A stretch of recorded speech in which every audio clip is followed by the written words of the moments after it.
அஸ்ஸலாமு அலைக்கும் வரஹ்மத்துல்லாஹி வபரகாத்து. Good evening to all. என்ன ஷானு படிக்கிறியா? படி, நீ படிக்க ரொம்ப நாள் ஆகுது. நீ படி. Okay sir. நிறைய கரண்ட் அஃபேர்ஸ் ரொம்ப இம்பார்ட்டன்ட் இருப்பா, ரொம்ப பொறுமையாக கவனிங்கப்பா. படிமா. இந்த 1 minute சார்.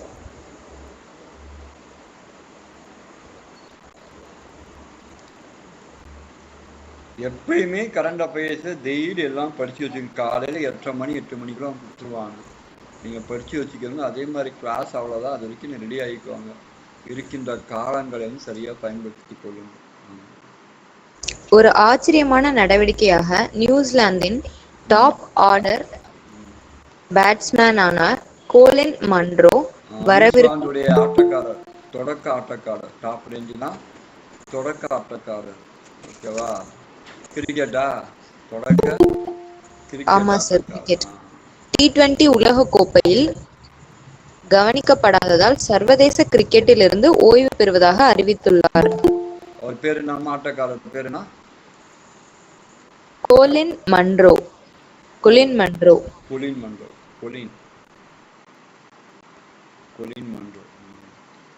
நல்ல ஆட்டக்காரர். ஓகேவா?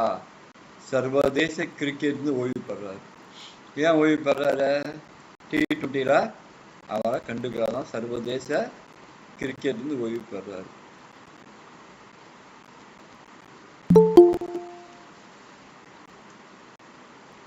சர்வதேச கிரிக்கெட்டில் இருந்து ஓய்வு பெறார். அவர் பேர் என்ன? கோலின் மன்ரோ சார். கோலின் மன்ரோ பேர் தான் முக்கியம். அதே மாதிரி நியூசிலாந்தையும் ஆஸ்திரேலியாவும் ஒரு ஸ்டேட் பிரிக்கும். என்னன்னு தெரியுமா? நியூசிலாந்தையும் ஆஸ்திரேலியாவும் ஒரு ஸ்டேட் பிரிக்கும். எப்படி நம்ம இந்தியாவையும் இலங்கையும் பார்க் நீர்ச்சந்தி பிரிக்குது, அதே மாதிரி நியூசிலாந்தையும் ஆஸ்திரேலியாவும் ஒரு ஸ்டேட் பிரிக்கும். என்ன ஸ்டேட் தெரியுமா? நியூசிலாந்து, ஆஸ்திரேலியா ஒரு ஸ்டேட் இருக்கும்.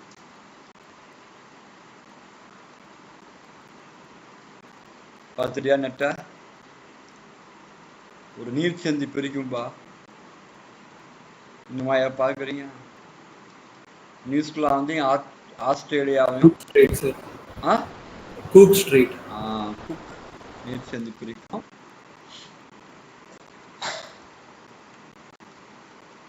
இந்த மாதிரி பாரு, ஏதாவது வந்தா இந்த மாதிரி பாருங்க. ஓகேவா? 2 நாடுகளும் மக்கள் தொகை குறைவு. ஆஸ்திரேலியாவில் வந்து நீங்கள் மக்கள் தொகை அதிகப்படுத்தா ஒரு பிரைஸ் உண்டு. புரியுதா? நீங்கள் குழந்தை பேர்கள் அதிகமாக பெற்றெடுத்தால் ஆஸ்திரேலியாவில் பரிசு உண்டு. இங்கே என்ன பண்ணுவாங்க? கட்டுப்பாடு பண்ணிடுவாங்க. 2வது பாயிண்ட். உலக இடம்பெயர்ந்த பறவைகள் தினம் என்பது புலம்பெயர்ந்த பறவைகள் மற்றும் அவற்றின் வாழ்விடங்களை பாதுகாப்பது பற்றிய விழிப்புணர்வை ஏற்படுத்துவதை நோக்கமாக. புலம்பெயர்ந்த பறவைகள்னா ஒரு இடத்துல இருந்து இன்னொரு இடத்துக்கு போகும். பறவைகள் எப்படி புலம்பெயரும்? அதான் வந்து வலசை போகுதுன்னு சொல்றாங்க தமிழ்ல. ஓகேவா? என்ன சொல்றாங்க? போன புத்தகத்துல இருந்தது. புரியுதா இல்லையா? வலசை போதல்னா பறவைக்கு எங்க இருக்குமோ அது வலசை போதல்னு சொல்லுவாங்க தமிழ்ல. அந்த வலசை போதல் என்பது தமிழ்நாட்டில் ஒரு ஏரியில இருந்தீங்க. இங்க தமிழ்நாட்டில் செர்பியன் பறவைலாம் ஒரு ஏரிக்கு வரும். எந்த ஏரிக்கு? செர்பியன் நாட்டு பறவைலாம் ஒரு ஏரிக்கு வரும்பா. ஒரு பறவை சரணாலயம் இருக்கு தமிழ்நாட்டில். அது ஏரி தான். அங்கதான் வேடந்தாங்கல் வரும். அப்ப வந்து அங்கிருந்து பறவைகள் குறிப்பிட்ட காலத்துக்கு கரெக்டா வரும். அதுக்கு பறக்க தெரியும், கரெக்டா இடம் தெரியும். அப்ப வேடந்தாங்கல் வரும். ஓகேவா? அந்த தினம் எப்ப? 2 நாள் கொண்டாடுறாங்க சார். May 11, October 12. தினம் வந்து May 11, இன்னொன்னு October 12. அக்டோபர் 12, 2 நாள் கொண்டாடும். வேடந்தாங்கல் பெஸ்ட். செர்பியன் நாட்டு பறவைலாம் வராங்க. ஓகேவா? இங்க வந்து தங்கும். அங்க வந்து அந்த சூழ்நிலைக்கு ஏற்றவாறு வாழும். 3வது பாயிண்ட்மா. தேசிய தொழில்நுட்ப தினம் இந்தியாவில் ஆண்டுதோறும் May 11 அன்று கொண்டாடப்படுகிறது. தேசிய தொழில்நுட்பம் முக்கியத்துவம் வாய்ந்தது. ஏன்னா பொக்ரான் நம்ம விட்டோமா, அணுகுண்டு சோதனை பண்ணோம்ல, அந்த தினத்தை அறிவிச்சோம். தேசிய தொழில்நுட்ப தினமா எது? May 11. இது 3 முறை கேட்டிருக்காங்க. குரூப் 1 கேட்டிருக்காங்க. 3 முறை கேட்டிருக்காங்க. இது 1998ஆம் ஆண்டு பொக்ரான் தெரியுமா? ராஜஸ்தான் இருக்குது. பொக்ரான்ல வந்து அணுகுண்டு சோதனை பண்ண புரியுதா இல்லையா? அப்ப அந்த நினைவா கொண்டாடுறோம். பொக்ரானுடைய அணுகுண்டு சோதனைக்கு நினைவாக வெற்றிக்காக வச்சிருக்காங்க.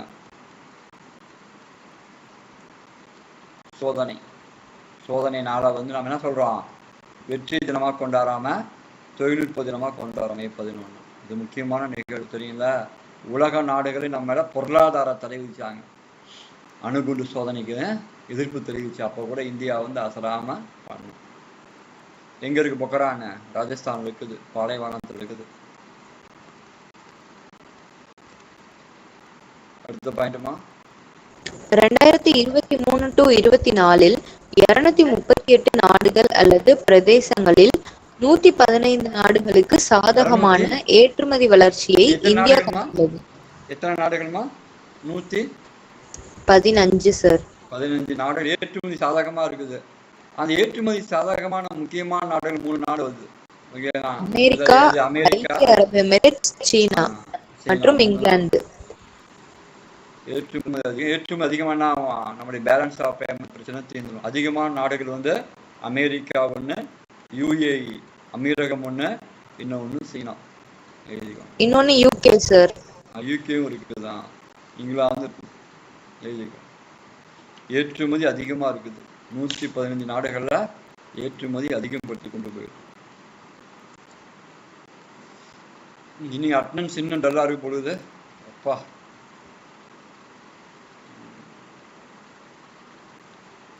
முக்கியமான பாயிண்ட்பா.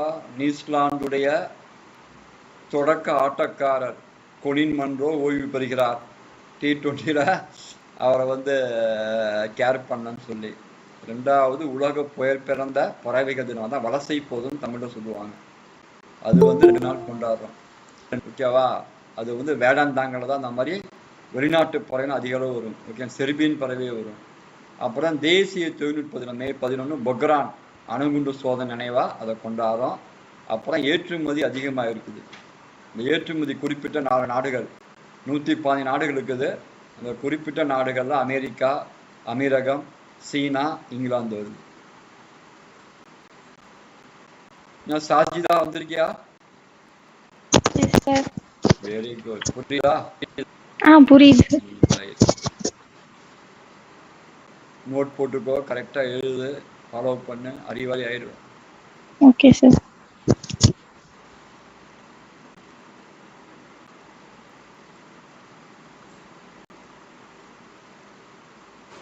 சார் அஸ்ஸலாமு அலைக்கும். வலைக்கும் சலாம் ரஹமத்துல்லாஹி வபரகாத்து. வாங்க ஹாஜியார், சொல்லுங்க. சார் 4வது பாயிண்ட் ஒருக்க சொல்லுங்க சார். 4வது பாயிண்ட் ஏற்றுமதி அதிகமா. இந்தியா இருக்கக்கூடிய ஏற்றுமதி 115 நாடுகள் நம்ம ஏற்றுமதி பண்றோம். அது குறிப்பிட்ட 4 நாடுகள் அதிகமாக ஏற்றுமதி நம்ம பொருட்களை வாங்குறாங்க. அமெரிக்கா, அமீரகம் தெரியுமா இல்லையா? துபாய், ஷார்ஜா, அது அமீரகம் வாங்குறாங்க. அப்புறம் சீனா வாங்குறாங்க. அதுக்கப்புறம் யூகே, இங்கிலாந்து வாங்குறாங்க. உடம்பு பரவாயில்லையா? அல்ஹம்துலில்லாஹ் அஜர். Very good. அந்த ஹீட்டுக்கு வாய் ஒரு மாதிரி ஆனதுதான், வேற நீ டென்ஷன் ஆனாலும் அவ்வளவுதான். மனிதனுக்கு வந்து மிகப்பெரிய எதிரியே வந்து பதட்டமும் பயமும் தான். ஆமா சார், 2 நாளா பதட்டம் தான் சார். துவா செய்யுங்க இன்ஷாஅல்லாஹ். அல்லாஹ் லேசாக்கும். பதட்டப்படுறது ஒண்ணுமே இல்லை. எதுக்கு பதட்டப்பட வேண்டும்? அவ்வளவுதான். கூலா தெரியாது. இப்ப பார்த்து பையனுக்கு டோர்னமெண்ட் வச்சிருக்காங்க புதுக்கோட்டையில 5 நாள் செஸ் டோர்னமெண்ட். நான் தான் கூட்டிட்டு போகணும். இங்க பாடமும் இருக்குதா, எனக்கு அது நினைச்சே டென்ஷன் ஆயிடுச்சு. கூட்டு போய் அங்கே உட்காந்து படிங்க, தப்பு இல்லை. அப்படிதான் சார் இப்ப ஏற்பாடு பண்ணிருக்கேன். துவா செய்யுங்க இன்ஷாஅல்லாஹ். போயிட்டு வாங்க. புதுக்கோட்டை போயிட்டு வாங்க. எழுதிட்டேன் சார். போலாமா? மண்டல பகுதி அது. வீரப்பனை யாரு? கட்டபொம்மனை காட்டி கொடுத்தவர்கள் அவங்க. போயிட்டு வாங்க. நல்ல பகுதி அது. அடுத்த பாயிண்ட் ஷானோ. பல்வேறு பயன்பாடுகளை கொண்ட ஒரு பழங்கால தானியமான பார்லி உலகளவில் விவசாயத்தின் ஒரு வேத காலத்திலே முக்கியமான உணவு பார்லி. வேதகால உணவு பார்லி. அதை வந்து ஊற வச்சாலே என்ன பண்ண வேற மாதிரியான சில மதுபானங்களை தயாரிப்பாங்க. வேதகால உணவு. ஓகேவா? உலகின் முக்கிய உணவு கூட அது. உலகிலே முக்கிய உணவு அது. ஐரோப்பா தான் அதிகமா இருக்கும். ஆமா சார். உலகின் முக்கிய உணவு. இப்ப உலகின் முக்கிய உற்பத்தி நாடுகள் யாரு? EU, ஐரோப்பியனும் ரஷ்யா வரும். முக்கிய உற்பத்தி நாடுகள்.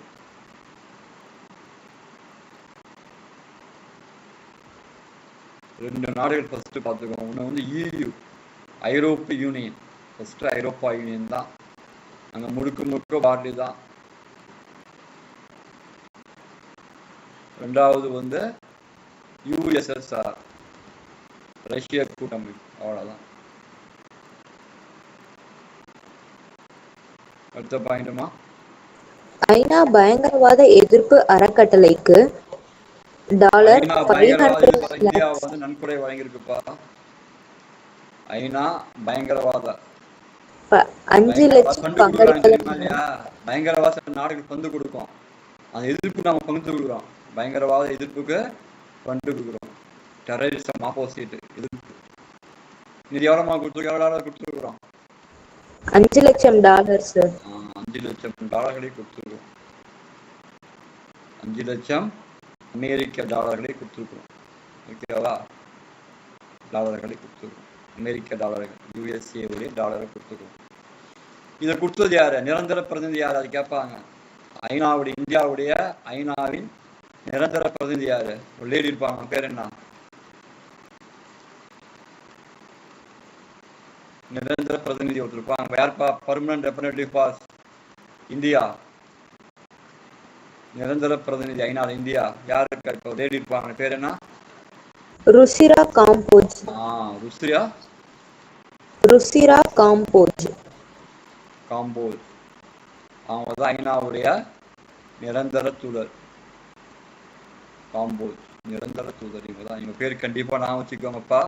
ருசிரா காம்போஜ் தான் இந்தியாவுக்கான ஐநாவிற்கான நிரந்தர தூதர், யூஎனுடைய பர்மனன்ட் ரெப்ரசன்டேட்டிவ். இவங்க தான் ஐநா இந்தியா சார்பா ஐநாவில் பேசுவாங்க. ஓகேவா? நியூயார்க் இருக்குது ஹெட் குவார்ட்டர்ஸ், அதுவும் முக்கியம். ருசிரா காம்போஜ் ரொம்ப முக்கியமான பேரு, நான் வச்சுக்கோங்க. அதுக்கப்புறமா மே விரிவடையும் போது உலகம் முழுவதும் உள்ள இதயங்கள் ஒரு நேசத்திற்குரிய சந்தர்ப்பத்தை நோக்கி திரும்புகிறது. உலக அன்னைய தினமா? அன்னைய தினம் மே 12. அன்னை இல்லாமல் யாருமே இல்லை. இத பத்தி பேசி நம்ம மூட் ஆஃப் ஆயிட போறோம். இது மே 12 சார். எஸ் 12 அன்பிற்கே, அன்பின் தினம். அது அப்ப நிறைய சொல்லலாம். அது அன்பின் தினம் முடிப்போம். அன்னைய தினம் ஒரு நாள் மட்டும் தினம் அல்ல, அன்னைய தினம். புரியுதா? ஆயுள் முழுக்க தினம். நான் தான் எழுதினேன் ஃபேஸ்புக்கில். தினங்களில் வந்து அடங்கி விடுவதில்லை அன்னையின் தியாகங்கள். ஆயுளோடு இருப்பது அன்னையின் தியாகம். புரியுதுல்ல? அவன் தினங்களில் கொண்டாடுறோம் அன்னைய தினங்களில் கொண்டாடுவது ஏற்றுக்கொள்ளக்கூடியது அல்ல. அன்னையினுடைய தியாகங்கள் ஆயுள் முழுவதும் இருக்கும். அதான் வள்ளுவன் சொன்னான் தெரியுமா? என்ற பொழுதில் பெரிதுவக்கும் தன் மகனை சான்றோர் என கேட்ட தாய்னு முடிச்சான். அதோட முடிஞ்சு போச்சு. அக்பர் அலிக்கோ, ராபித்துல் பஸ்ரியாவுக்கோ, ஹேமலதாவுக்கோ எல்லாத்துக்கும் அதுதான். ஈன்ற பொழுதில் பெரிதுவக்கும் அந்த பிள்ளையை பெக்கின்ற போது இருக்கின்ற வழிகள் எப்போ நிவர்த்தி ஆகும்னு கேட்டா, அக்பர் பாஷா குரூப் 4 பாஸ் பண்ணிட்டார், ஹேமலதா வேலை வாங்கிட்டான்னு சொல்லும்போது தான் அந்த வழி வந்து நிவர்த்தி ஆகும். செய்வீர்களா? அக்பர் பாஷா ஹேமலதா செய்வீர்களா? ஷானு செய்வீர்களா? செஞ்சாதான் அந்த வழி நிவர்த்தி ஆகும். நீங்க கேட்ட அம்மாவை ஞாபகப்படுத்திட்டீங்க சார். அதான் நான் அதை பத்தி ரொம்ப டீட்டெயிலா போகல. அதுக்கப்புறம் அது டீட்டெயிலா போனா அப்புறம் கிளாஸ் வர மாதிரி போயிடும். நம்ம வந்து ரொம்ப இதாயிடும், அப்செட் ஆயிடும். அதான் அதுல இருந்து வெளியே வந்தேன். இன்ஷா அல்லா அக்பர் பாஷா வெரி குட். வேலை ஏதாவது வேலை எழுப்பீங்களா அக்பர் பாஷா இந்த கிளாஸ்? அப்ப ஒன்னும் மெசேஜாக அடிக்கிறீங்க.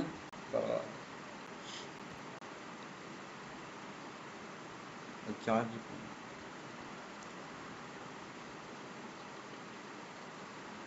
பார்த்து எழுதுங்கப்பா. சூப்பரான இன்னைக்கு கரண்ட் அஃபேர்ஸ் ரொம்ப இம்பார்ட்டன்ட். எக்ஸ்போர்ட்டும் பரவாயில்ல. அதே மாதிரி பார்லி உற்பத்தியும் பார்த்தோம். பார்லி வேகாத உணவு, புரியுதா இல்லையா? வேதனைகளுக்கான உணவு தான் பார்லி. Manager private company. என்ன ஊர்லப்பா? பரவாயில்ல, சார்ஜர் போட சொல்லுங்க. என்ன ஊர்லப்பா மேனேஜரா இருக்கீங்க? Chennai. Very good. Coat and ஷூட்லாம் சூப்பராக இருக்குது. அதான் பார்த்தேன். நேட்டிவ் சென்னையா இல்ல வெளியூரா?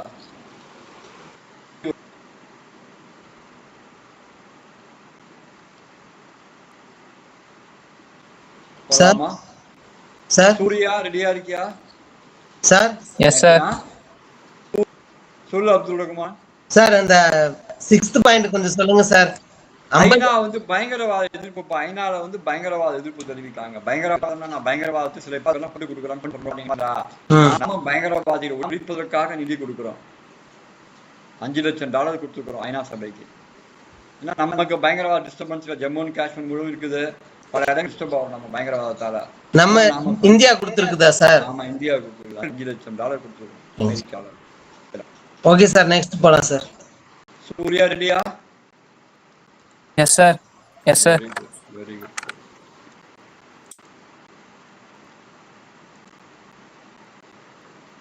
போலாமா? அரசியல் அமைப்பினுடைய நிர்ணய சபை முதல் கூட்டம் எப்ப நடந்தது? அரசியல் அமைப்பு 1946 நிர்ணய சபை முதல் கூட்டம் 1946 December 9. நிர்ணய சபையின் முதல் கூட்டம்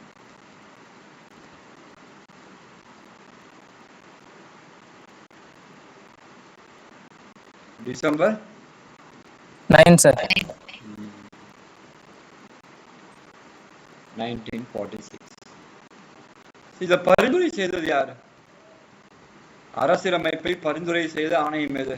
இந்தியாவிற்கான அரசியலமைப்பு பரிந்துரை யார் பண்ணா? யார் பண்ணா? அரசியலமைப்பு தேவை பண்ணுங்கன்னு சொல்லி பரிந்துரை செய்தது யாரு? ஒரு ஆணையம் செய்து, ஒரு குழு செய்தது. என்ன குழு அது? அமைச்சரவை தூதுக்குழுப்பா, கேபினட் மிஷன். அவங்கதான் சொன்னாங்க அமைச்சரவை தூதுக்குழு தேவை, இத வந்து நீங்க இந்தியாவிற்காக கொண்டு வாங்கன்னு சொன்னாங்க. சித்தர்கள் எங்க அதிகமா வசிக்கிறாங்க? கொல்லிமலை. எந்த மாவட்டம் அது? நாமக்கல்.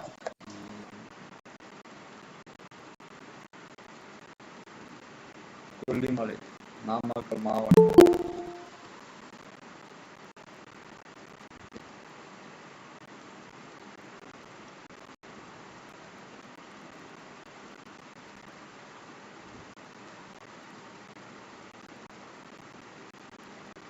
சரி, கான்ஸ்டிடியூஷன் எழுதி மொழி எத்தனை நாள் ஆச்சு? 2 years சார். அது கரெக்டா அரசியல் எழுதி முடிக்க 2 years 11 months 18 days. எழுதி முடிக்க 2 ஆண்டுகளா? 2 ஆண்டுகள் 11 மாதங்கள்.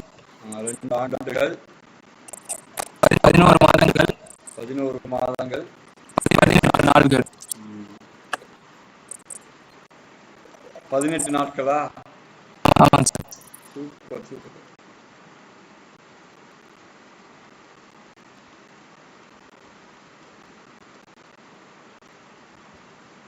எத்தனை திருத்தங்கள் மேற்கொள்ளப்பட்டது?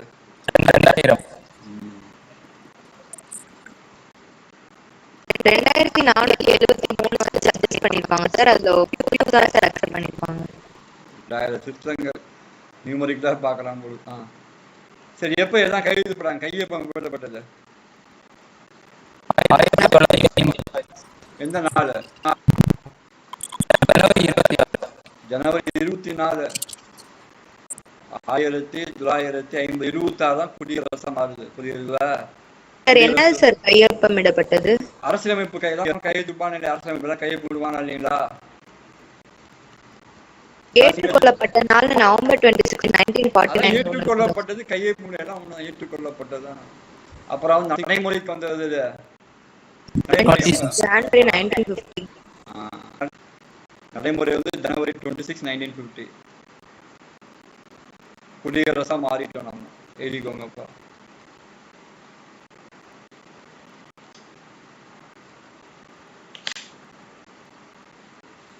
அரசியலமைப்பு முக்கியம்.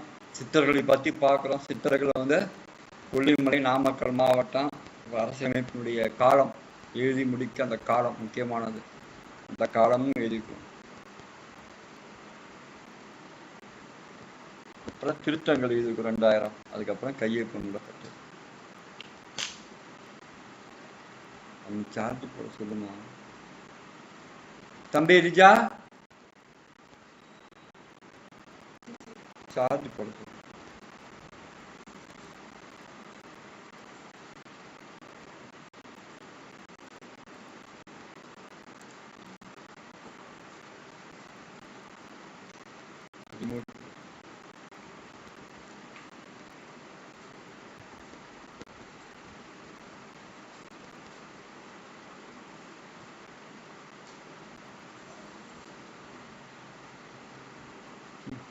நூத்தி 46 பேர்ல தொடங்கப்பட்டதான், 16 பேர்ல நின்றுட்டோம். சூப்பரா இருக்குல்ல பசங்களோட இன்ட்ரெஸ்டா.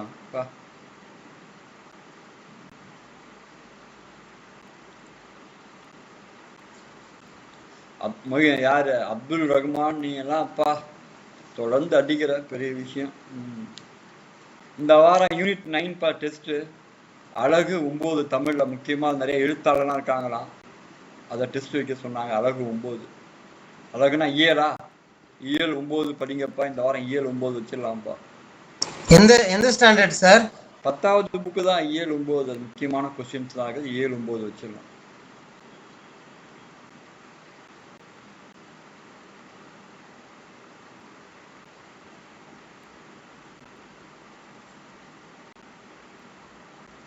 அதுக்கு அடுத்த வாரம் கான்ஸ்டியூஷன் வைக்கலாம். முடிஞ்சு போச்சு வேலை. போலாமா? 1 minute சார்.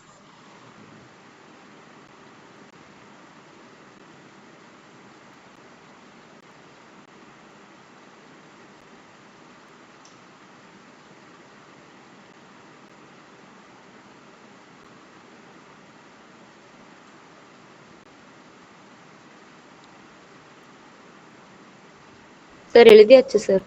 இந்த அண்ணன் எழுதுறாரா மேம்? அவங்க அண்ணன் அப்துல் ரஹ்மான் எழுதுறாரு.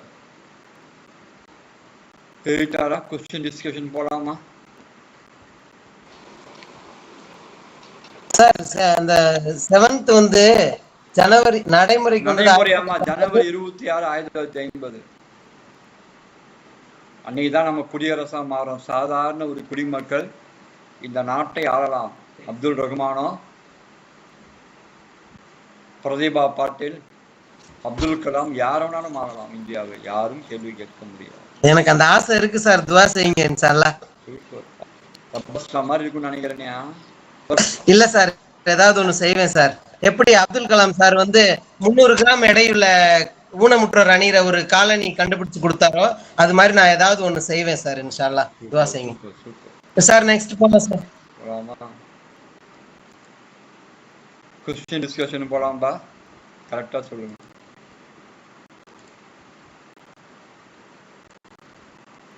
அது என்ன மருது பத்தியா? அதான் என் வாழ்க்கை. புரியுதா? அந்த என்ன மருது பத்தியா உனக்கு கண்டுபிடிப்புன்னு சொல்ற பத்தியா? அதுதான் வாழ்க்கை.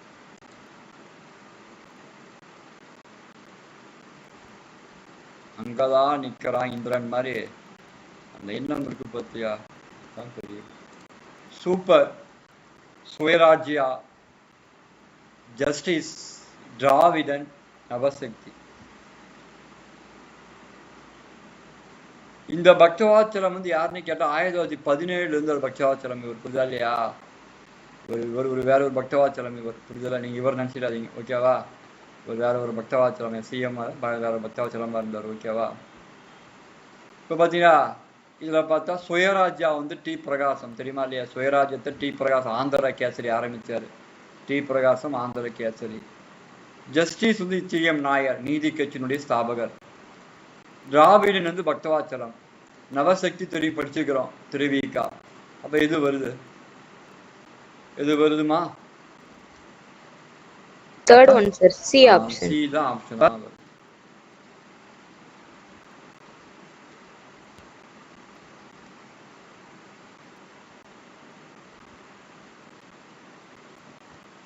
மலைப்பாதையில கார் ஓட்டுற மாதிரி போறது.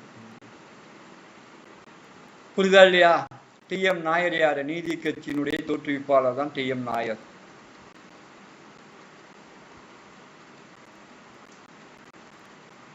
அவர்தான் டி.எம். நாயர்.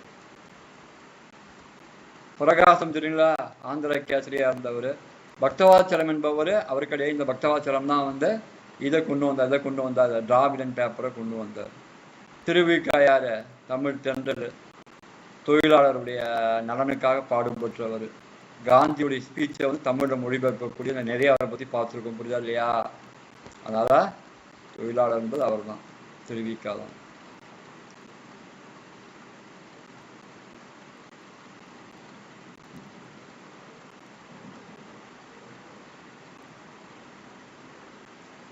அப்புறம் 1916 தென்னிந்திய மக்கள் கழகம் எவ்வாறு நீதி கட்சின்னு அழைக்கப்பட்டது? கரெக்டா, நீதி கட்சியாக அது அழைக்கப்பட்டது.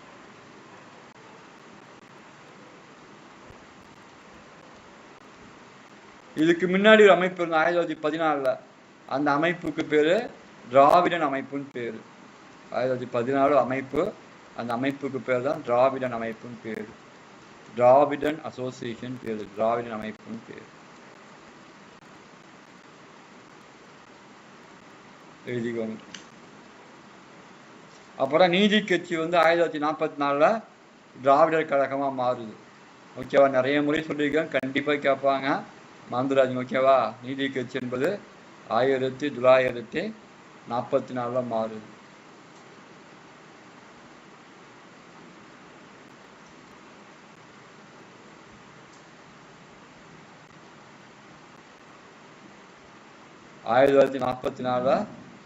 திராவிடர் கழகமா மாறுது.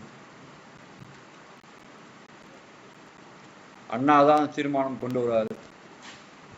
அவரை 49 டிஎம்கேவா மாறுது. 100 முறை சொல்லியிருக்கேன், தப்பு பண்ணிடாதீங்க. அப்புறம் 1972 ஏடிஎம்கேவா மாறுது. இந்த ஆண்டுகள்லாம் முக்கியம், அரசியல் வளர்ச்சி கண்டிப்பா கேட்பாங்க. 1972 ஏடிஎம்கேவா மாறுது.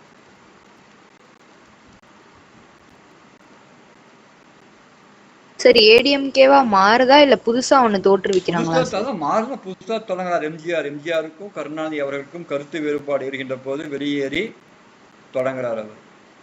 எம்ஜிஆர் தொடங்கியதுதான் அண்ணா திராவிட முன்னேற்ற கழகம். திராவிட கழகம் பெரியார் அண்ணாலாம் சேர்ந்து உருவாக்குனாங்க.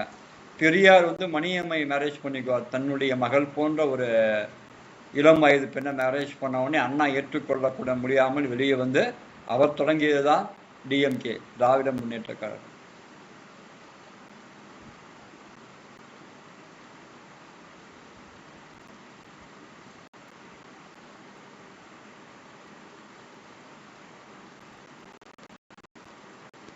ஒவ்வொரு காலகட்டம் மாறும்.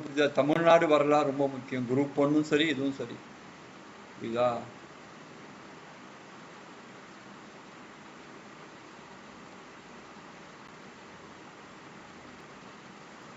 அடுத்து போலாம் சார்.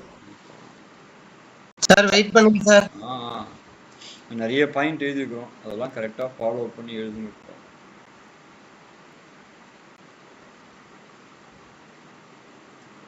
நிறைய நடத்திருக்கோமா? ஒரு நாள் வீடியோஸ்லாம் பார்த்தேன், அப்பா கிட்டத்தட்ட 56 வீடியோஸ் லோட் பண்ணிக்கிறோம். அப்பா அதுக்கே கிட்டத்தட்ட எவ்வளோ ஜிபிகளை செலவு பண்ணி லோட் பண்ணி அந்த பொண்ணு. கரெக்டாக படிங்க, அதை பார்த்தாலே போதும். நீங்கள் அதை ரிவைஸ் பண்ணி பார்த்தாலே போதும், இந்த வீடியோஸை பார்த்தாலே போதும், அந்த அளவுக்கு இருக்கும். அதே மாதிரி இதுலேயே ஒரு 50 கொஸ்டின் நடத்திருக்கிறோம், புரியுதா? யூனிட் 8, 9 அதில் வந்து நிறைய விஷயங்கள் சொல்லியிருக்கிறோம். அதெல்லாம் நீங்கள் பார்த்தாலே போதும். சமூகம் ஒரு பெரிய லெவலில் வர மாதிரி தெரியல ஷானு. 150 பேரை வந்து கொண்டு வந்தால் அதில் ஒரு 10 பேர் 15 பேர் தேடுறீங்க. இப்படி சமூகத்தை மாற்ற முடியும்? ஒன்றும் பண்ண முடியாது. நீ மழை பெஞ்சோன்னா அட்டனன்ஸ் கம்மி ஆயிடுச்சா? 25 பேரா இருக்கீங்களே, 16 பேரா மாதிரி போச்சு.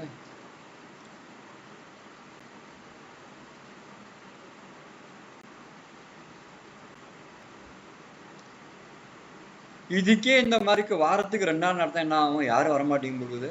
அப்பா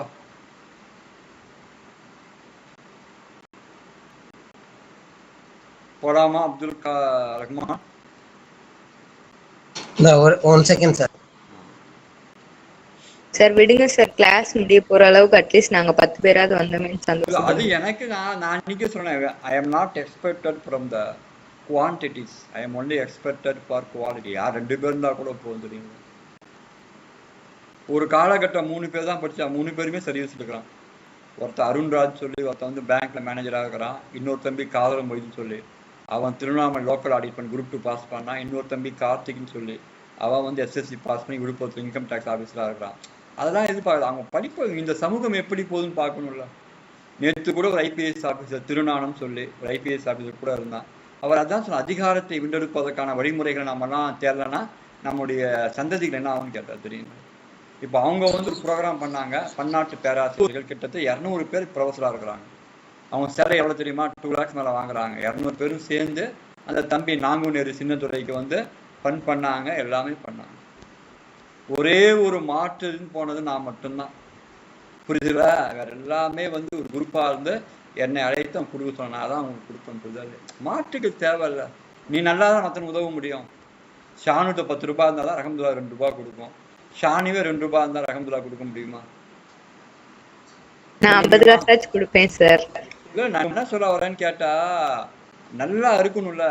நல்லா இருக்கும்போது எல்லாத்தையும் நம்ம வந்து உதவி செய்யணும். இப்போ வந்து அந்த ஐபிஎஸ் ஆஃபீஸரு ரிட்டையர்மெண்ட் ஆன திருநெல்வேலி கமிஷனாக இருந்தார். அவர் வந்து மேலப்பாளையத்தை பற்றி சொல்கிறார். மேலப்பாளையம் நீங்கள் டெவலப் பண்ணணும். நீங்கள் முஸ்லீம் வந்து எங்கே வந்து டென்சிட்டி பாப்புலேட்டாக இருக்காங்களோ அங்கெல்லாம் நீங்கள் நிறைய ப்ரோக்ராம் பண்ணணும் சார்னு சொல்லி எனக்கு அட்வைஸ் பண்ணார். புரியுதுல்ல? அவர் இத்தனைக்கும் ஒரு தமிழ் லிட்ரேச்சர் படித்து குரூப் 1 ஆஃபீஸர் ஆகி கன்ஃபர்ட் ஐபிஎஸ் வாங்கி கமிஷனர் வந்துருக்கிறாரு. ஐஜி. புரியுதுல்ல? என்னம்மா ஆச்சு நெட்டுக்கு? எல்லா நெட்டும் ஆஃப் பண்ணுங்கம்மா, நெட்டு கட் ஆகுது.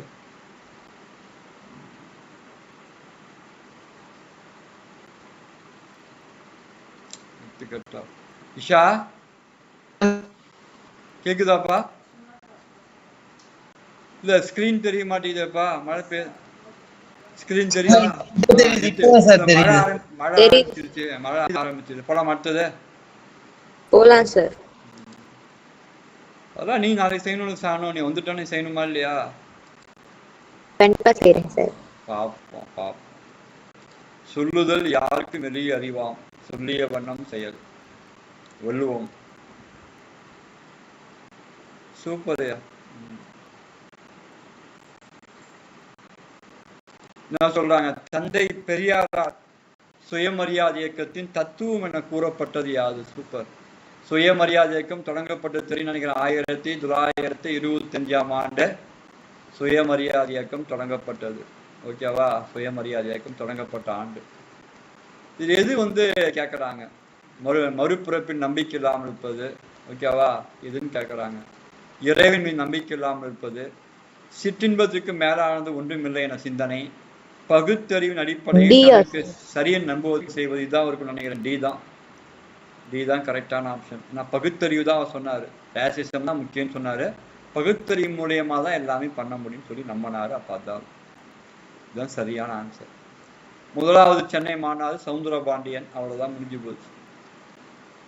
சவுந்தரபாண்டியன் தான் முதலாவது. இந்த இவிகே சம்பவம் தான் டிஎம்கே தோன்றுகின்ற போது தலைவர் தெரியுங்களா? இவிகே சிலம்பன் இருக்கார் பத்தியா, ஈரோடு தொகுதி எம்எல்ஏ. அவருடைய அப்பா. இவரெல்லாம் டிஎம்கே தொடங்கின்ற போது அண்ணாதுரை கூட இருந்தவர். அண்ணாவுடன் இருந்தவர் இவிகே சம்பத் தான். அவரை பத்தி தெரிஞ்சுக்கோங்க, எழுதிக்கோங்கப்பா. இதுல எந்த விளக்கமும் கிடையாது. சவுந்தரபாண்டியன் தான் முதல்ல வந்தார். லாஸ்ட் நெட்வொர்க் ஆகுது. இஷாவுக்கு காதே கேட்காது.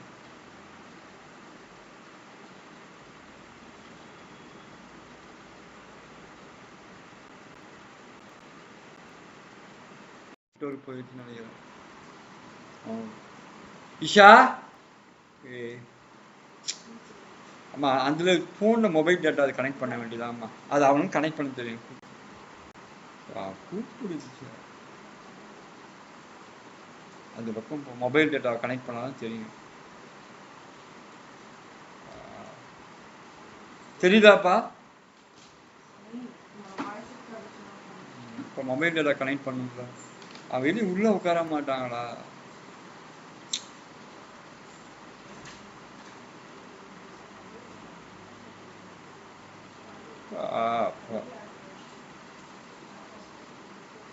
இந்த திட்டம் நீங்க வா.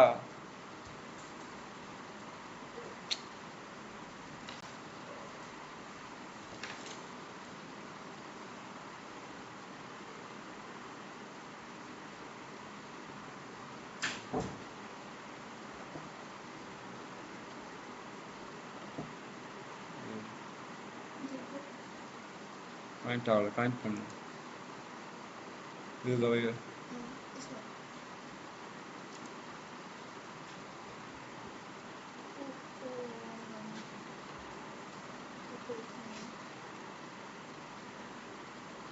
எதுவுமே இல்லையே.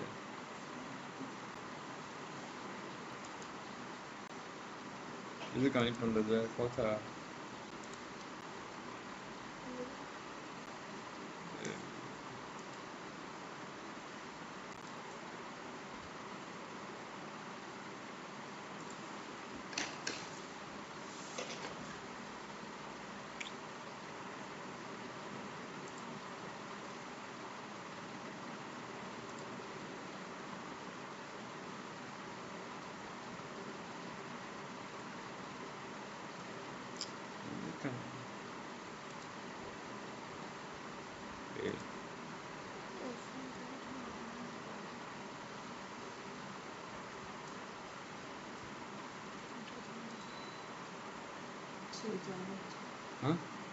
கேக்குதாப்பா? கேக்குதாப்பா? இப்ப கேக்குதா? இப்ப நெட்வொர்க் ப்ராப்ளமா இருக்குது, அது கனெக்ட் ஆகவே இல்லை. வெயிட் பண்ணுங்கப்பா, கனெக்ட் பண்ணிடலாம். கனெக்ட் करना है क्या वो भी टीशा ये டெக்னாலஜி அதுக்கு எப்படி இது பண்ண முடியும்?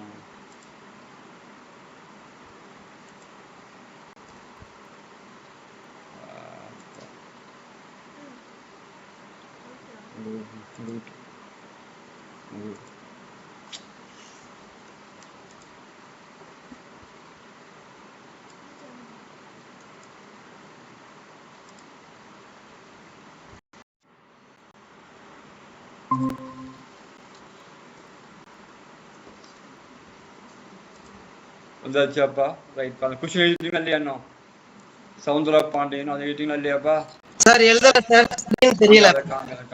அதான் இங்க தான் சொன்ன நெட்வொர்க் ப்ராப்ளம் சொன்ன, நெட்வொர்க் ப்ராப்ளம் ஆகி போகுது, டவுன் ஆகி போகுது. எழுதிக்குவாங்க.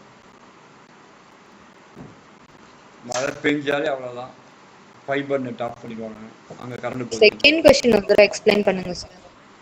சுயமரியாதை மாநாடுகளா இல்லையா, அது ஃபர்ஸ்ட் தலைமையேற்று சவுந்தரா பாண்டியன் சொல்லி தந்தை பெரியாருடைய சீடர் மாதிரி அவர், அண்ணாதுரை மாதிரி அவர் தான் அதை வந்து தலைமையேற்று அதை வந்து நடத்தினார். அவர் சென்னையில வந்து முதல் சுயமரியாதை மாநாடு நடக்குது. அப்ப அவர் தான் சவுந்தரா பாண்டியன் தான் வந்து தலைமை இருக்கிறார். ஈவிகே சம்பத்க்கு பக்கத்துல என்ன எழுதிருக்கீங்க? டிஎம்கே தொடங்கினால அண்ணா வந்து பிரிந்து போனார். பெரியார் மணியம்மை மேரேஜ் பண்ண பிறகு அண்ணா பிரிந்து செல்கின்றார். அந்த திராவிட முன்னேற்ற கழகம் ஆரம்பிக்க போது ஈவிகே சம்பத் தான் முக்கியமான ஆளுமையா இருந்தார். ஈவிகே சம்பத், கலைஞர் கருணாநிதி அவங்க எல்லாம் முக்கியமான ஆளுமையா இருந்தாங்க.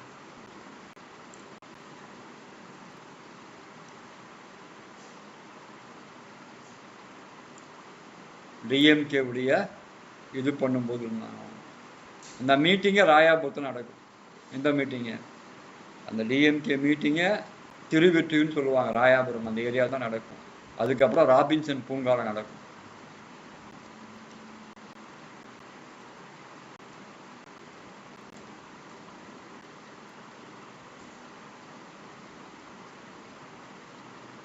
போலாமா சப்ஜெக்ட்டுக்கு? போலாம் சார். போலாமா?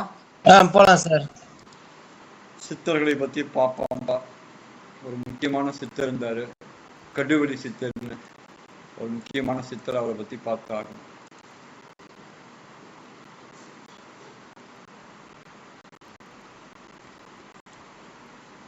கடுவெளி சித்தர் ரொம்ப முக்கியமானவர்ப்பா. சித்தர் பாடல் ஆசிரியர் கடுவெளி சித்தர் தான். அவன் சித்தர் பாடல்களுக்காகவே அவர் இருந்தவர். அவர் தான் ஓகேவா. 400 ஆண்டுகளுக்கு முன் தமிழகத்தில் காடு மலைகளில் வாழ்ந்தவர் சித்தர். 400 ஆண்டுகளுக்கும் காடு மலைகள் வாழ்றாங்க.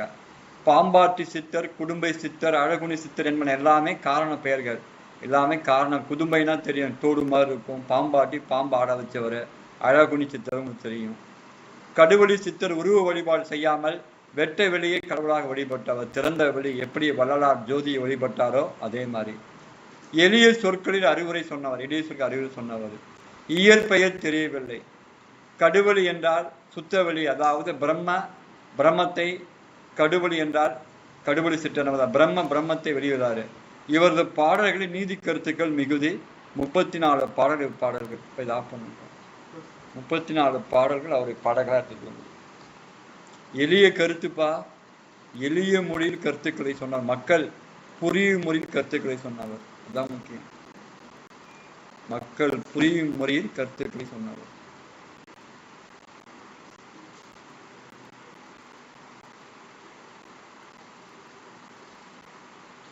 கருத்துக்களை கூறியவர்.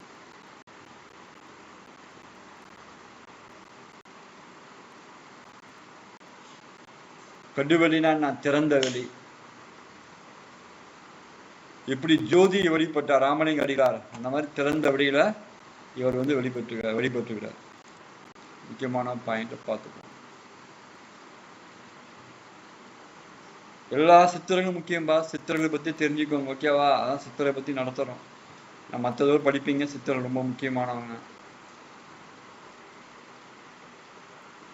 சித்தருடைய வாழ்க்கை மேம்பாடு என்பது இதுவரைக்கும் நாமக்கல்ல கொல்லிமலையில் சுற்றுவாங்கன்னா சாப்பாடும் சாப்பிட மாட்டாங்க, தெரியுங்களா?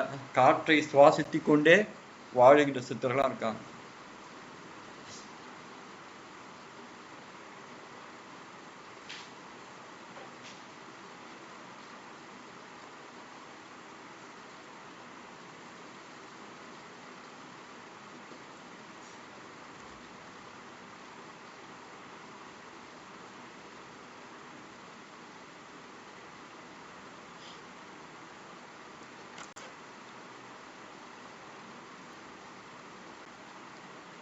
மக்கள் புரியும் மொழியில் கடுவெளி சித்தர் எல்லாமே காரண பெயர்கள் தான். பாம்பாத்தி தான் காரண பெயர்கள் தான் அவங்களுக்கு அழைக்கப்படுகின்றார்கள். என்ன ஜெரினா லேட்டா வரீங்க?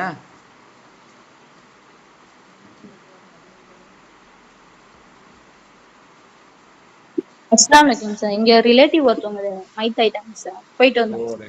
எங்க திருபுவனத்துலயா? திருபுவனையில இருந்து இங்க பக்கத்து ஊர்ல. என்ன ஊரு? பாண்டிக்கு போற வழி இந்த வில்லியனூர் சுல்தான்பேட்டை.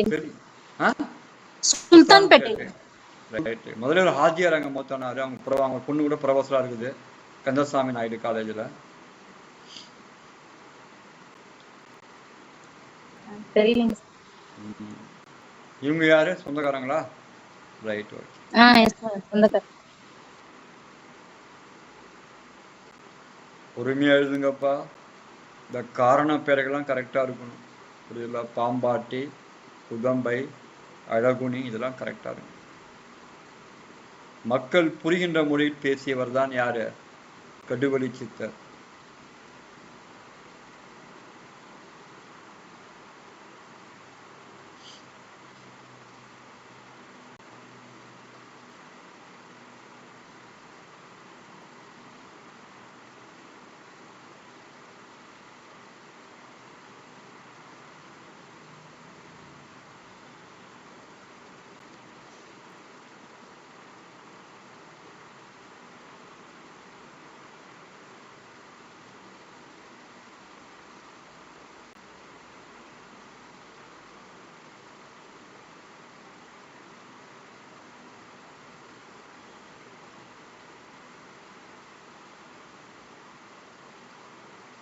போலாமா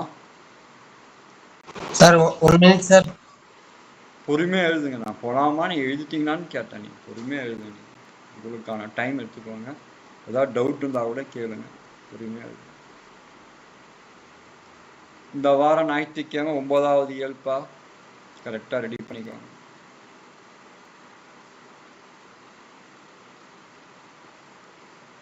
முகமது ஆரிஷ்.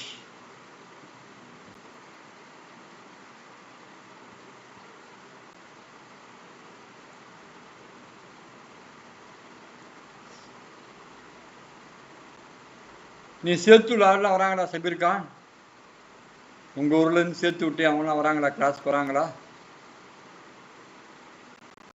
சார் அவங்க அட்டெண்ட் பண்றாங்க சார். பண்றாங்களா? ரைட். இந்த வீடியோ பாக்குறாங்களா? இல்ல, நிறைய பேர் வீடியோஸ் தான் சார் கண்டினியூ பார்த்துட்டு இருக்காங்க. வீடியோ தான் பாக்குறாங்க.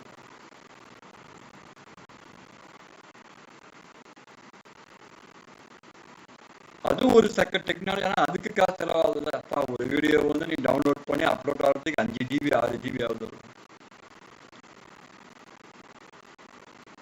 ஃபைபர் நெட்டாக இருந்தால் தெரிஞ்சுக்காது.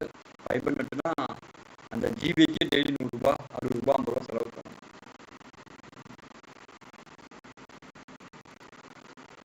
இந்த முறை பாஸ் பண்ணிட்டா சமீர்கா? எஃப்டிசிக்கு முரசு கொடுக்கணும். கண்டிப்பா சார். தமிழ் ஒழுங்கா பார்த்துக்கோ. தமிழை பார்த்துக்கிட்டாலே முடிஞ்சு போச்சு. Tamil, maths, unit 8 and 9, the 3 basic formula of the success of group 4. அவ்வளோதான். பாஸ் பண்ணா முடிஞ்சு போச்சு. வேலைக்கு போயிடும். அவ்வளோதான். तुम्हारी जिंदगी बन गई. अவ்வளோதான்.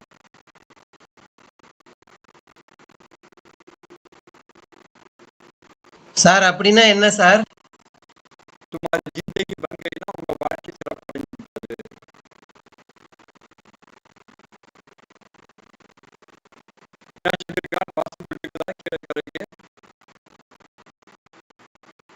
சார் டீட்டெயில்ஸ் கேட்டிருக்கேன் சார். நான் தெளிவாக உங்களுக்கு சொல்லிடுறேன் சார்.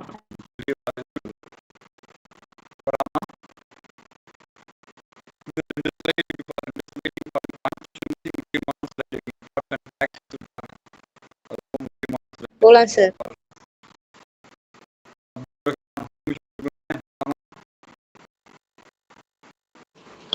போலாம் சார், போலாம் சார், போலாம் சார்.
பாரதியார். பாரதி அவங்க மனைவி.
தொல்காப்பியம்.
இருக்கு சார் இருக்கு.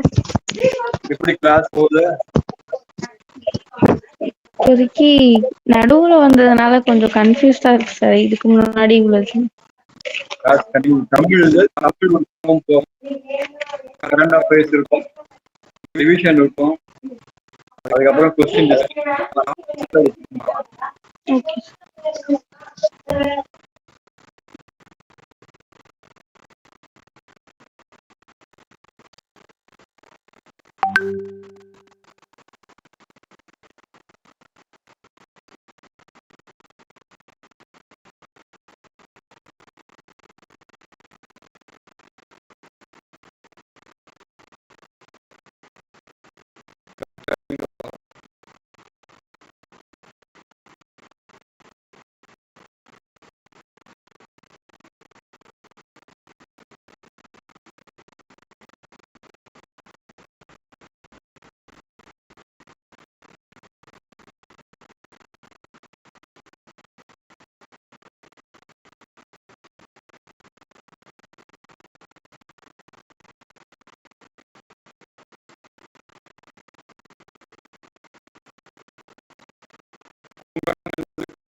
Ahmedabad.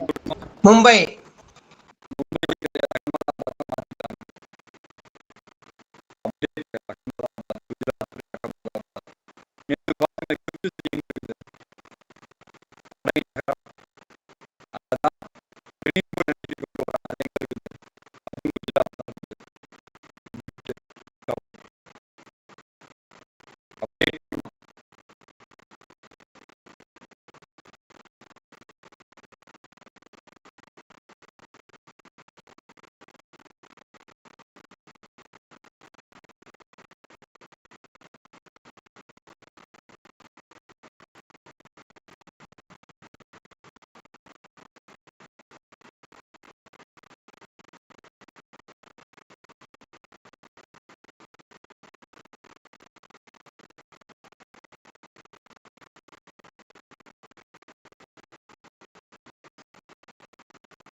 எழுதியாச்சுங்க sir. Sir 1 second sir please.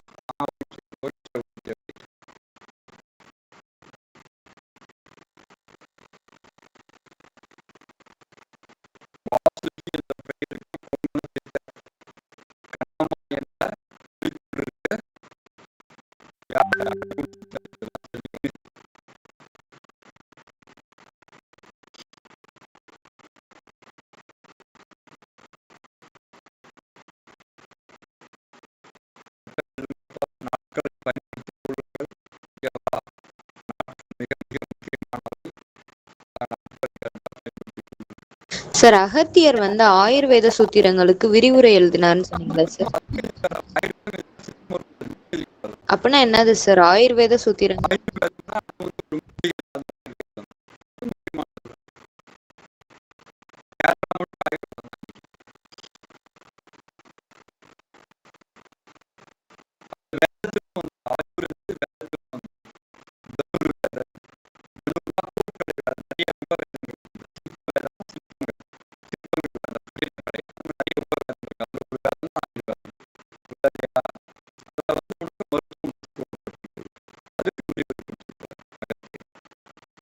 Okay sir, thank you sir. Sir அடைக்கலம்னா அடக்கமானதா சார்? சார் இன்னொன்னு தெரிஞ்சுக்கிட்டேன் சார், அகமதாபாத் வந்து இந்தியாவுடைய மான்செஸ்டரா? Thank you sir. சார் வேற போலாம். அடைக்கலம்னா அடக்கம் பண்ணது கிடையாது, அங்க போய் அவங்க தங்கி இருந்தது.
அம்பேத்கர்.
ரொம்ப கஷ்டம் தான் சார்.